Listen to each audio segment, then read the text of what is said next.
According to the Associated Press in Australia, Kylie Minogue has been diagnosed with breast cancer. They're quoting us. Kylie Minogue has been diagnosed with breast cancer. It was first detected last week and only confirmed this morning. She made the announcement earlier today.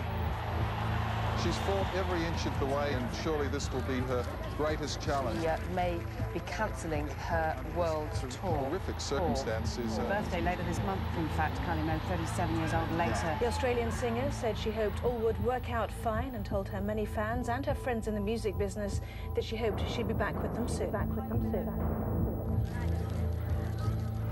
She's a pretty fit girl. She's a strong-willed girl.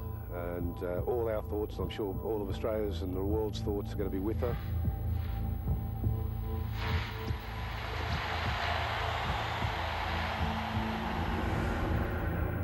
And tonight, for the first time, Cat Deeley speaks to Kylie Minogue about her ordeal.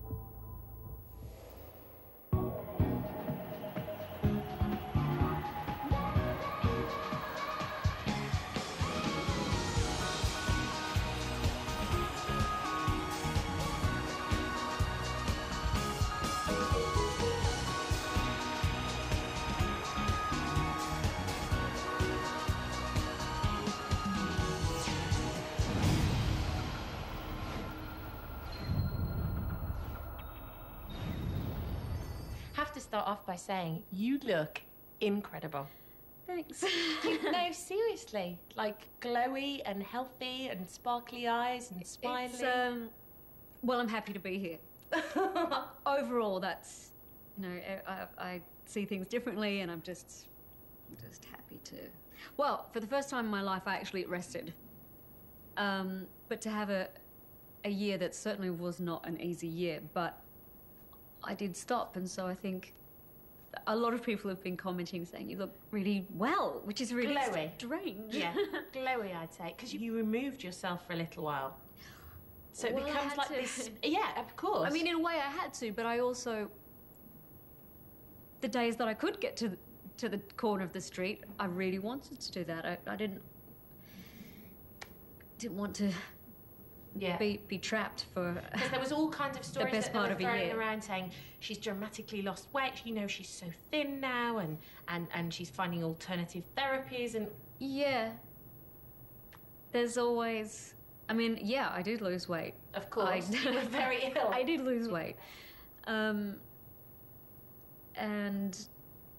I had moments where you just don't want to look in the mirror. But say lovey. I'm going to take you back to May 17th. Oh God. I remember the moment, all the papers landing on the breakfast table. Yeah. And you being splashed all over them. Everybody was absolutely shocked and slightly shaky. I'm slightly shaky now. Think remember Yeah. everything in my hands. It was a real moment where it was like, no, it can't be. Yeah. It can't happen. Yeah, It well, can't happen to her. That was my reaction. Really? Was that your reaction at the moment of diagnosis? The moment my doctor told me, I went silent. My mum and dad were with me. Then we all fell to pieces, and I was saying, no, because I'm packing. I've got my flight to Sydney in 2 hours. No, but I'm getting a plane. No, you're not getting a plane. You're... Sit down. And so from that moment, how did you then start the whole process? I had 1 day's grace where I knew, and went for a walk down to the beach with my brother and my boyfriend. And I would have been in a total daze. And then the next day we made the announcement, and then I was virtually a prisoner in the house, which not that I intended to go anywhere, but yeah, from then on it was just completely thrown into another world. Was there a moment where you thought, I'm not going to say? No. Really? No. I called my manager, told him, you need to come over. I said, okay, we need to make an announcement. And it's like, what do you want to say? I said, I've been diagnosed with early stage breast cancer. So. Were you scared? Yeah. And of course I didn't know it takes a period of time to fully have your diagnosis, your prognosis, operations, your treatment, and I would be told by my my medical team, you know, just. Or in fact, I think they've seen all of this before, not in this kind of with public with the merry-go-round that goes on with it. Yeah. But giving you the amount of information you can deal with as you go along. When was the moment when it sunk in for you? It's still sinking in. It's really hard for me to express how I felt, or even the chain of events. It's such a personal journey, even though you need the people all around you. But I'm trying to answer your question, and perhaps one way I can do that is to say I would just quietly go to my bedroom and just have 20 minutes to myself and try and deal with everything. And then, I mean, I really felt bad for everyone around me. I'm like, oh my God, my poor parents, you know. The family is totally... It's like a bomb's dropped. Yeah, absolutely. And the fallout just ripples and ripples. Ripples and ripples. It's a very steep learning curve. So you had the operation on the 21st. And then do you have a few days to recuperate, and then you started chemotherapy? I've had a number of treatments. I had to wait for a certain time until I started chemotherapy, and that's a whole other of learning. So once I knew that, I decided I wanted to do my chemotherapy in Paris. Of course, my parents did not want me to leave Australia, but I said, I have to go. I have to have some semblance of what my life is. I can't stay here for 6 months. And I have a life with my boyfriend in Paris, and yeah, I was quite determined that I should do it there. So of course my mum came with me. I was going to say, how did you manage to talk your parents round to that? Oh, it was not easy. That sit down chat going, right, I'm going. That's a great understatement, that it was not easy. And I really... I couldn't imagine what it was like for my parents, as I say, at that moment. I mean, it was like, you're a child, you're a helpless child again. And from that point on, how did you approach the treatment? Always one to rise to a challenge. I thought, okay, you have to kind of, you've got to fight it. You can't sit back and let everyone else do the work for you. I don't exactly know what that means, fighting it, but you know, get through each day. Time keeps ticking. Go through the motions, and I can hardly believe that I'm here. I can do whatever I want tonight or tomorrow. Were there days when you thought you might not? Absolutely, yeah. Oh yeah. Yes. Once you know what you're dealing with, and that was a really difficult time waiting for results, just waiting for the phone to ring or the doctor to come over. And then you can go, right, okay, this is the arena. Let's get on with it. And how does it make you feel? It's hard. You can, the days you didn't see me or no one saw me were the days that I simply couldn't get up. I could not do anything. To walk to the corner store was a great... I did it. I got to the cafe and then go home. Were your parents very supportive? Yeah, absolutely. Carol, Ron, Brendan, Danny? Yeah. How supportive was Danny through all this? Fabulous, absolutely. And we're just thick as thieves. She would come to Paris on the Eurostar and you know, put the music on, get me moving a little bit. And I was with my mum the whole time as well, so it was real, the girls. Because you were just recently on stage at GAY with Danny. Hopped on. For about 20 seconds, yeah. Tell me what happened there. She was doing her show, and I just wanted to go and support her because she was so good through my ordeal. I hate to use that word, but it kind of sums it up. And had no idea I would end up on stage, but I was asked if I would like to do, you know, give her some flowers. I said I'd love to, and it was lovely. It was just support. So you were staying with Olivier in Paris? Yes. Is it true he had a motorbike accident and almost broke his back once? Yes. Did that make it easier for him to deal with what you were going through, do you think? Possibly, yeah. But he's very solid character, very strong character, and that was just so helpful. Because you're so well known for your image, was this even harder than anything else that could have hit you? Yeah.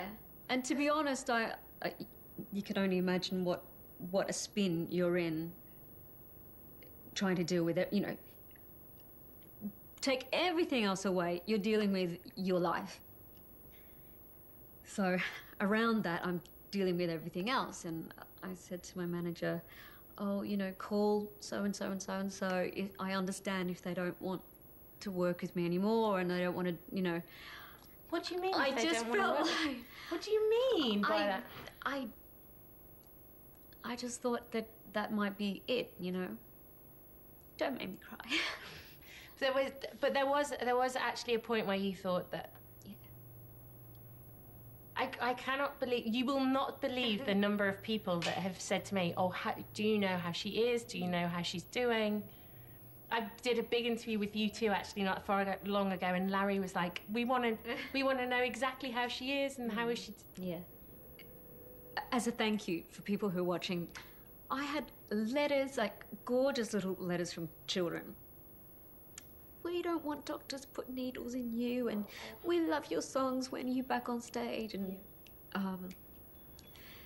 from women who have been through breast cancer, from women who were diagnosed after my diagnosis. Yeah. You know, a letter. Someone's grandma did a prayer at their local service. I mean. And did it matter? Did it matter to you? It mattered. It really did. So yeah, a big thank you to all of those people. I mean, that is one brilliant thing on the positive side of it, is that I've been reading about this Kylie effect. Yeah. You have an effect named after you. I have an effect. Yeah, and I would, when I was still in Australia, I was there for a couple of months. And within that period, I would meet with my surgeon, have checkups. And I'd say, oh, so how are you? He said, oh, I've been so busy, you wouldn't believe it. I've had a 25-year-old, a 22-year-old, and that was all since my diagnosis. So I had people already whose lives were potentially saved just by becoming more aware. Because I do think there is a general perception that it doesn't happen to younger. Yeah, it's not true. And I'm not here to scare people at all. It's just it just happens. So just beware. Be aware. Not beware, be aware. Yeah, absolutely. And I know there'll be people who will see this, be watching this now, going through, as we speak, there will be X amount of women, some men like being diagnosed. 1 in 9 can have breast cancer. So what would you say to them if they were watching this? I would like to say, you can get through it. You can. Living, breathing proof. Yeah, that's why with sparkly earrings and sparkly eyes. Wear those diamonds. Yeah, not like, oh, I had this. That's boring, it's personal, and I don't want to remind people of that. This is coming out the other side, it's like springtime. That's the only way you can deal with negative stuff, I think, is to flip it right. All the cliches come out. Yeah, but they're cliches for a reason. Light. Absolutely. Yeah. I've learned a lot. I think I was pretty compassionate before, but now I have a much deeper understanding of what it is to have a trial to go through. And it does bring out something wonderful in a lot of people. I've made some friends that I will cherish forever. Now when I visit the Children's Hospital, which I used to always do before, they know that I know. And overall I feel, had I not discovered that till a little later, the story might be very different. So overall I feel, that I was saved. I really was. But obviously because the doctors can never say, no, it's totally fine. Are you nervous about it coming back? And is it a thing that's constantly on? No, it's not constantly. Right. I'm aware, and I do all the things that I'm supposed to do to kind of stay on top of things. Yeah. Has it changed your whole perception of life? You can't help but have. So in what way has it changed? Oh, again, a tricky question. I'm more eager to do what I did before. Really? Because it could have gone either way. It could have gone, right, do you know what? Yeah. But more than ever, I've realised that's what I do. That's what inspires me. I feel engaged. And more than ever, to be on stage, it's going to be such an emotional experience.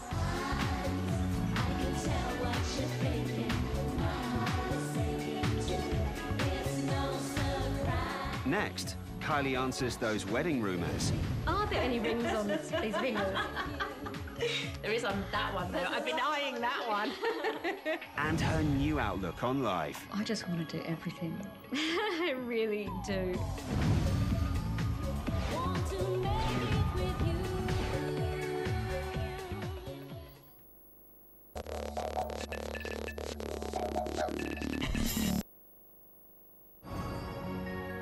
Here we are, people. Flutes are bubbly all around. Oh, Sharon, there you go, doll. Here she comes. Here she comes. Oh, it's exciting. Oh. All right, everyone.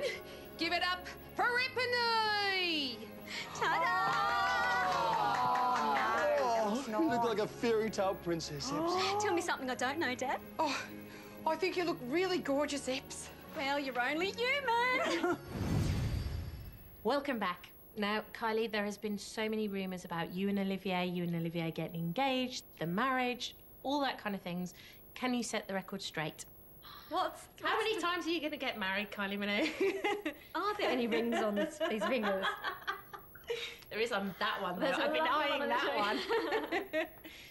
What's going on? Because they've said you've been engaged, they've said you've been married, they've said you've been married again. No. They've given you, they've printed lists of the food you were meant to be having. Yeah. Is it hard to cope with that? Well, the latest one was hard to cope with. Apparently, I'd refused Ollie's proposal. We haven't gone down that road, and I don't think that was very nice. I think it also puts quite a lot of pressure on. It does touch us, obviously, but it kind of exists in its own mythological world. We just get on with what we're doing. Kids, would you like some at some stage? Yeah, I would love them. We have to see about that. Wait and see. Yeah. Was it a conscious decision by you that marriage and babies come later? No, I've just rolled along, and especially the last few years have been pretty full on, so I didn't really have that much time to stop and think about it. It only comes up in a conversation like this, you know, it's like, well, are you, aren't you? No. But I think there are two very different types of women. I think there are women that have dreamed about it ever since they've been 7 and know what shoes they're going to wear. I'm not that woman. Love a wedding. Love a wedding, love a hat and a frock. I want the details, I want to know everything, get the photos out. But no, I just never had that. That's not my ultimate aspiration. Where do you consider home now? I have 3 homes. I'm getting more homes. London, Paris, Australia. Okay. All equal? Paris wouldn't be as equal. Australia, where the heart is, where I'm so patriotic, love going home. But then again, the UK, being here, took you to their hearts. So I'd have to say that I've really got 2 main homes, and now Paris is just, and it's only over the water. Exactly. Do you speak French? I speak petit peu. Oui. I get really shy. I can either say something that is perfect. My boyfriend will be stunned. He'll say, "But you're French, not even French. That was Parisian. That was." Wow. And so then you've the got next the accent. sentence will be something from outer space. Just like, what did you just say? Do you adore Paris? I adore Paris. I have for a long time. If you could do anything on a day in Paris, what would be your ideal day in Paris? Oh, I have my regular haunts. Maybe a kind of a brunch, late breakfast brunch at Café de Flore, which is perilously close or dangerously close to the fabulous shops. just to walk a bit, have lunch at a great Italian restaurant that's nearby. Go for a ride on the bike, which means that I have to do nothing, just hang on the back of the motorbike. It's an incredible feeling to be whizzing around Paris with your boyfriend on the bike, and for us, you can't get recognised. Completely inconspicuous. Yeah. Miss all the traffic, go over that. I mean, there's certain bridges over the Seine where you just... every angle you look at is incredible. And then, of course, as it becomes dark, the Eiffel Tower twinkles on the hour. And I had, where I was staying in Paris when I had my chemotherapy, there was one little room where I put, well, not so little, but I guess it's like a single bedroom size. I had all my bags and, a chemotherapy diary that helps you, because you do have chemo brain, you forget everything, so write it down. So tell me, what is that? Is it just just the medication you have to take, gotta see this person, that person, this day. It's like a full, you don't live by the normal calendar, you live by your medical calendar. Anyway, so this was my little room to feel organised. And I didn't realise until I was in the room one evening, and out of that little window, the Eiffel Tower was sparkling there. And I swear, the first time I saw that, I was like, she's sparkling for me. And I just thought, oh, it's one of my favourite things, of course. I mean, I'm so predictable that would be my favourite thing. How did you deal with losing your hair? First I had it cut a little bit longer than this, and then just buzz cut the whole thing. I was if I could have done a one-arm push-up, I would have. That wasn't the case. That really wasn't so much of an issue for me, I have to say. I don't know if that's because I'm used to having different looks, I figured out the way to do my scarf. I love the fact that you did buzz it yourself, though. Yeah. I think that was an Well, incredibly kind of empowering. It's like taking back the power a little bit. That's a little something I got from a book. You know, I read everything on the internet, and they said whoever they are, that's a good idea. But when it starts to grow back, it's so thrilling. There's no eyelash. There's no eyebrow. Yeah, and you're sure that you'll be the one that never does, but it does. And as I say, trusting the people around you, and I just had to say to myself, okay, this amount of time, I'm out of action. I believe Ollie took some nice photos of you in Portofino. Yeah, and I love that he took those pictures. It was actually, it was very funny. He's never taken pictures before. Really? And you let him loose with a camera? Yeah. Go on, tell me. And, I mean, I'd been thinking, how am I going to, you know, I don't want someone to... Of course, there was a price on my head at that time. Who's going to get a picture of her with, you know, a bus flying by and my scarf coming off or something? And I just wanted to do it gently, to do it, you know, it wasn't a made-up thing. It's not about looking perfect. It's just capturing. We just went out in the garden. He's like, okay, honey, stand there. I ended up cold. I'm saying, I'm cold. No, stay there. I said, God, these pushy photographers. Go over there. And then we went through the pictures and went, okay, that one, and didn't realise that would end up on the news or end up... I mean, I knew it would have an impact, but it was all very, very positive. Did you, in your head, go, if for some reason I am running out of time or however you turn that phrase, did you make a list and go, I need to do this, and I want to do this, and I want to do that? I just want to do everything. I really do.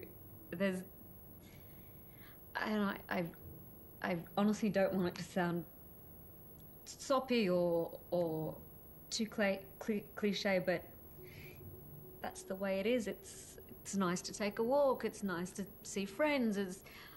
I just can't help but see things differently. Actually, a friend who had been through breast cancer herself and was kind of my angel that I would call and talk. And did this happen? Yeah. Okay, so I'm not going. Your Obi-Wan. Yeah. She gave me a book which I never ended up filling in, but it was called Dreams and Thoughts or something like that. And one of the things that I intended to put on that list, or it was on my mental list, was to go to Portofino, to go to this restaurant and eat the langoustine again, which I did. So that was like, tick, did that. It sounds like nothing, but that was just... I thought, if I can do that, that's great. Has langoustine ever tasted as good in your life as that? No. And I'll go back there again. Got to ask you about Children of the Sea. Yeah. Because we saw all those pictures of you when you were with the kids, and it was kind of some of the first official pictures we'd seen of you in quite a while, actually. Yeah. When I performed in The Tempest, the director, Toby Goff, did a project with a lot of the tsunami kids called Children of the Sea. So I just emailed Toby on the off chance, you know, where are you? He said, I'm in Sri Lanka, the show's going great, da-da-da-da-da. And to cut a long story short, did the trip to Sri Lanka, and it was just such an emotional trip for me. Dare I say, a spiritual trip. I wanted to lie in the water. You have these kind of things that you just, like the langoustine. I said I want to lie, just be in the sea, and that's quite a difficult thing to do if you want to do it and not end up on the cover of a magazine. But I managed to do that, and I lost it. All I kept saying was, I'm so happy. Like, no one understands. You don't understand. I'm so happy. I can't believe I'm here. next thing I know, yes, I'm on an elephant. And even that was incredible. Okay. So you did the sea thing. Did the sea thing. What else? I was teaching local kids to swim in the sea. I was teaching them how to boogie board. They don't know who I am. I don't even think... I think all that the girls knew was that I was a famous singer. They really don't know much more than that, but there was tears when I left, and... Are you going to go back there? I would love to go back. Is there somewhere in the back of your head, because obviously you are incredibly positive, and you are that type of woman where you... Well, that's what I try to have at the forefront. Yeah. Of course, I'm not like this all the time. I've been through something that, if anyone who's been through it knows, anyone who's a friend of someone, it's no picnic. And I'm still going through it. It's not like, hey, it's all over and It doesn't stop like that, does it? No, it doesn't. I've finished the main treatments, but I still have some treatments. I still have medical appointments. I still have checkups, So it's great not to be in a hospital for a while, but I just want to do lots of things. I am so happy to be able to go to Paris, go to here, you know, for my family to see me looking healthy, and again, to thank all the people that really might have thought what they did was very small, but they all add up, and they even the smallest thing makes a difference in your feeling and your the road to recovery. Particularly if you're having a bad day, I think. Yeah. Do you remember one of those days? Do you remember having like a specific... Oh, yeah, I do. Bad day? I wouldn't... I don't want to tell you about it because it's a dark place to be. And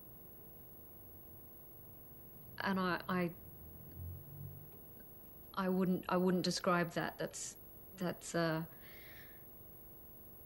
it's there. People know it's there. If you're diagnosed with cancer, you can kind of imagine that there's a lot to go through. Is it important for you to feel as though you are constantly moving forward and you are constantly taking risks? Yeah, I've always... Having had cancer, one important thing to know is you're still the same person at the end. You were still the same person during it. You're stripped down to, you know, you're at kind of down near zero. But yeah, you're still you. Yeah. And it seems that most people come out at the other end feeling more like themselves than ever before. I'm like, yep, put diamonds on. I'm not going to wait for you to wear the diamonds. Absolutely not. Absolutely. Have that drink. I will have a glass of wine, thank you. I like this. Yeah, it's kind of...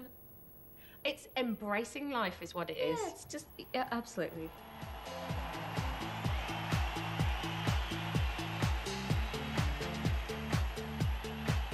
Next, Kylie talks about her upcoming tour.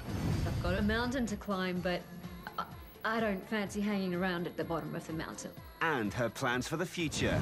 It's part of the healing process to do what you do or what you want to do, and this is what I want to do.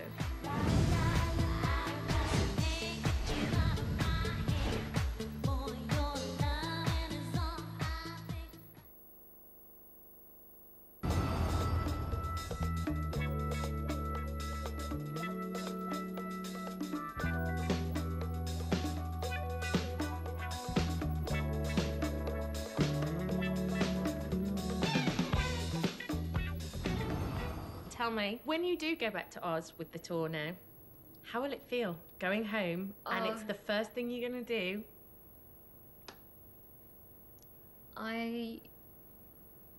I've tried to project that many times in my mind, and I just can't. I really can't imagine. I can't imagine. I'm just focusing on what I have to do to get there, and I don't know quite how I am going to do this. However, I've set myself the goal, and we might have to adapt the show slightly, but it's on. November and December in Australia. Okay. And for many reasons, I'm going to come back to London and do a week at Wembley in January. You are very brave. You're very brave. Why? How are you going to do that?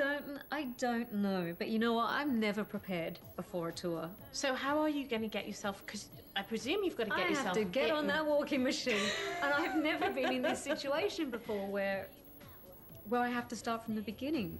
I don't have strength. I don't have stamina. I don't have everything that I took for granted before. So really, I've got a mountain to climb, but I don't fancy hanging around at the bottom of the mountain. I would like to do that. And how is the tour going to be different?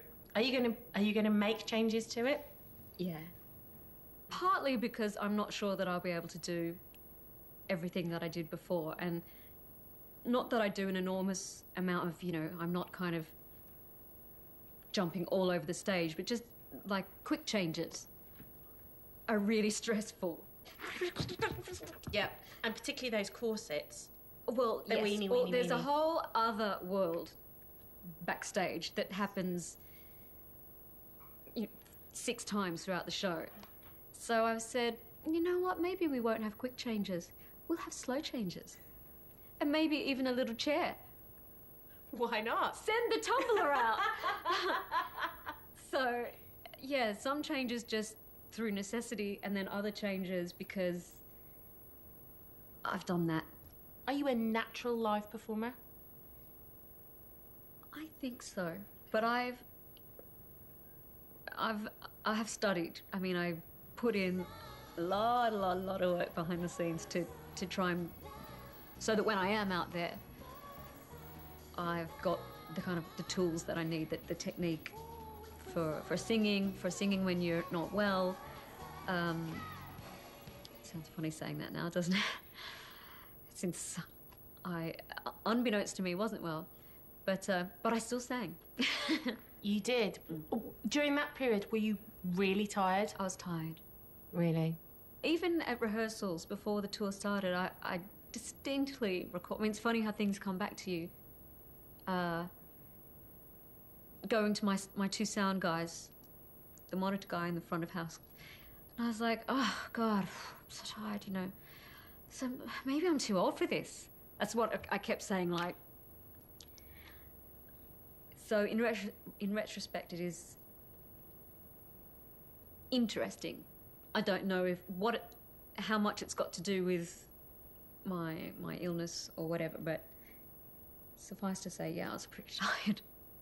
I feel full of energy at the moment. I'm exhausting everyone. Like, what did they give her? She's my assistant. She's like, can you slow down? No, I can't. Too eager to do things. So how do you explain that? When you've been knocked down for a year, I'm being careful not to overdo it, and the team around me, do say, okay, stop. All right, I'll stop. Just. But I'm just excited. Has it affected your music? Because you're writing a new album, aren't you? Yeah. How far into it are we? I've worked with 3 different producers. I'm having more fun than ever in the studio. I jump around like mad. That's like my form of exercise. You always do that. You're like a small child. When things are going right, Yeah, you're like hopping. Yeah. And of course I've written lyrics about the last year. But it's not depressing. It's not, there's no woe is me, nothing like that. But just in my way, I've said what I wanted to say. Whether those songs end up on the album or not, they may not. But it was great to a disco beat. Really? Disco, and I'm singing about the last year. I remember seeing a visit that you did to some kids with cancer as well. Yeah. Did that help you? It helped me. Yes, it did. It did. I normally go and do a visit to the kids' hospital, and there's a group called Challenge, and the last few tours I've done, kids who are able to come to the show, they come and I meet them and have pictures and everything. And it was just something that I thought would be good for 3 reasons. Good for the children, that's the first and foremost, and the staff, and just lift the morale in the hospital. Secondly, it was on my list of things to do, so that wasn't, I could actually, okay, I've had to cancel the tour, but this was one thing, I can do that. And thirdly, it wasn't, there's a couple of points where it really wasn't easy. I'm so used to saying, talking to the family and the children. And at one point, over one of the beds, the father of an ill child said, "And how are you doing?" And just eyeballed me at that moment. I said, "Fine. Fine." I managed to find a corner I could go off and just kind of contain myself. But it was good just for people. They hadn't seen me. The public hadn't seen me since my diagnosis, and just to